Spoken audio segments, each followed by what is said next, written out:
Bismillahirrahmanirrahim. Assalamualaikum warahmatullahi wabarakatuh.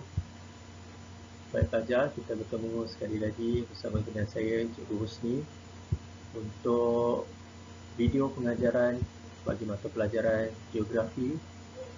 Pada kali ini, saya akan menyambung video berkaitan dengan bab yang ketiga di tingkatan 2, iaitu pengaruh pergerakan bumi terhadap cuaca dan iklim.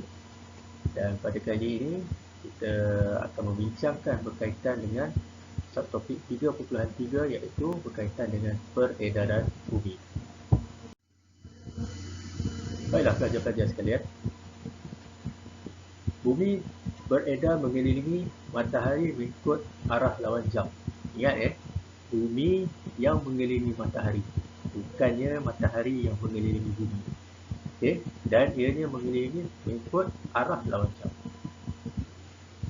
Satu peredaran lengkap mengambil masa selama 365 1/4 hari, atau bersamaan 300 atau bersamaan 1 tahun lah. Okey, kita lihat gambar rajah ini bagaimana bumi beredar. Jadi proses pergerakan bumi ini berlaku dalam dua cara lah, iaitu putaran dan juga peredaran bumi. Sekarang kita akan lihat kesan-kesan akibat daripada berlakunya kejadian peredaran bumi. Kejadian yang pertama adalah kejadian 4 musim di kawasan yang beriklim sederhana. Tak semua tempat yang mengalami 4 musim, contohnya macam Malaysia. Okey. Kemudian berlakunya kejadian gerhana. Gerhana ni ada dua. Satu gerhana matahari dan satu lagi adalah gerhana bulan. Baik, kita lihat kesan yang pertama, iaitu kejadian 4 musim. Okey. Secara turutan yang mengikut setiap tahun, kita akan bermula dengan musim bunga, musim diikuti dengan musim panas, musim luruh, dan diakhiri dengan musim sejuk. Okey. Ini saya sertakan kaedah yang biasa saya beritahu pelajar-pelajar saya bagaimana kita nak ingat kejadian 4 musim tersebut. Okey, bunga kita ingat sebagai bayi, panas pakai, luruh lampin, sejuk seluar. Senang kan? Bayi pakai lampin seluar. Tapi nanti dalam peperiksaan jangan cari pula jawapan bayi pakai lampin seluar. Memang tak jumpa lah. Okey. Dan pelajar-pelajar juga harus ingat kejadian 4 musim ini akan melibatkan kawasan-kawasan ataupun negara-negara yang berada di hemisfera utara dan juga hemisfera selatan. Okey, itu telah anda pelajari di bab di tingkatan 1. Baik, ini gambar rajah yang menunjukkan kejadian 4 musim.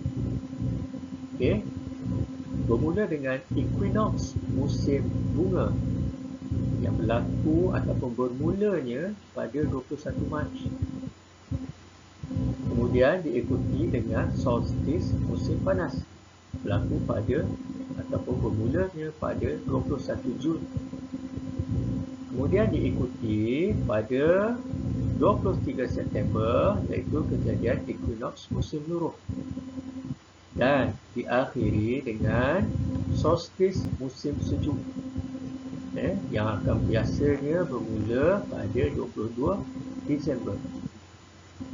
Baik, untuk makluman pelajar-pelajar, kesemua kejadian ini adalah merujuk kepada kawasan ataupun negara-negara yang terletak di kawasan hemisfera utara. Okey, di kawasan hemisfera utara. Okey, manakala di kawasan hemisfera selatan, jika hemisfera utara mengalami musim bunga, maka hemisfera selatan akan mengalami musim luruh. Di kawasan hemisfera utara yang mengalami solstis musim panas, maka hemisfera selatan akan mengalami solstis musim sejuk. Begitu juga dengan bermulanya 23 September, hemisfera selatan mengalami equinox musim bunga, tetapi hemisfera utara equinox musim luruh. Okey, maksud dia berlawanan antara satu sama lain. Okey. Kita akan lihat secara lebih dekat bagaimana kejadian-kejadian tersebut berlaku. Baik, perkara pertama, equinox musim bunga yang biasanya bermula pada 21 Mac. Pada ketika ini, matahari tegak di atas garisan khatulistiwa. Macam saya beritahu tadi, hemisfera utara akan mengalami musim bunga dan hemisfera selatan akan mengalami musim luruh. Pada ketika ini, tempoh siang dan malam adalah sama panjang di hampir semua kawasan di bumi ini. Maksudnya hampir semua negara mengalami siang dan malam yang sama panjang. Okey, ini kemudian diikuti dengan solstis musim panas yang bermula pada 21 Jun. Bagaimana ianya berlaku? Pada ketika ini, matahari berada tegak di atas garisan selatan. Okey. Maka dengan itu, hemisfera utara akan mengalami musim panas dan hemisfera selatan akan mengalami musim sejuk. Ingat, kedudukan bumi yang telah kita pelajari dalam topik sebelum ini, ia berkecondongan 23 darjah setengah. Okey, jadi kawasan di hemisfera utara akan mengalami siang yang lebih panjang berbanding waktu malam. Dan pada ketika ini, kutub utara akan mengalami 24 jam siang, manakala 24 jam malam di kawasan kutub selatan. Menarik bukan? Baik, seterusnya adalah equinox musim luruh yang biasanya bermula pada 23 September. Pada ketika ini, matahari tegak di atas garisan khatulistiwa 0 darjah, hampir sama seperti kejadian equinox musim bunga. Tetapi pada ketika ini, hemisfera utara akan mengalami musim luruh dan hemisfera selatan akan mengalami musim bunga. Tempoh siang dan malam juga sama panjang di hampir semua kawasan bumi. Dan yang terakhir adalah solstis musim sejuk, bermula lebih kurang pada 22 Disember. Pada ketika ini, matahari tegak di atas garisan jadi 23 darjah setengah selatan. Hemisfera utara akan mengalami musim sejuk dan hemisfera selatan akan mengalami musim panas. Kawasan di hemisfera selatan mengalami siang yang lebih panjang berbanding waktu malamnya.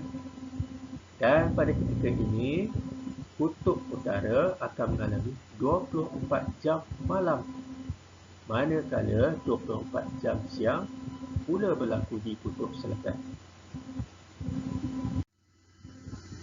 Dan ini merupakan kesan peredaran bumi, iaitu gerhana bulan.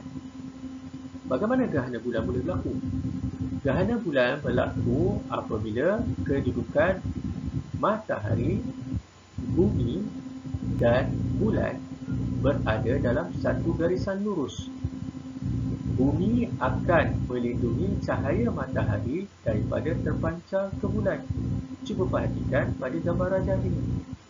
Jika kita perhatikan, cahaya matahari ini tidak dapat sampai ke bulan. Kenapa? Kerana telah dilindungi oleh bumi. Okey, jadi bulan akan ditutupi oleh bayang-bayang bumi. Dan kejadian yang terakhir adalah kejadian gerhana matahari. Okey, jadi berbeza dengan gerhana bulan, Gerhana matahari ini berlaku apabila bulan menghalang cahaya matahari ke bumi yang menyebabkan bayang-bayang bulan melindungi bumi. Okey, pada ketika ini matahari, bulan dan bumi berada dalam satu garisan yang lurus.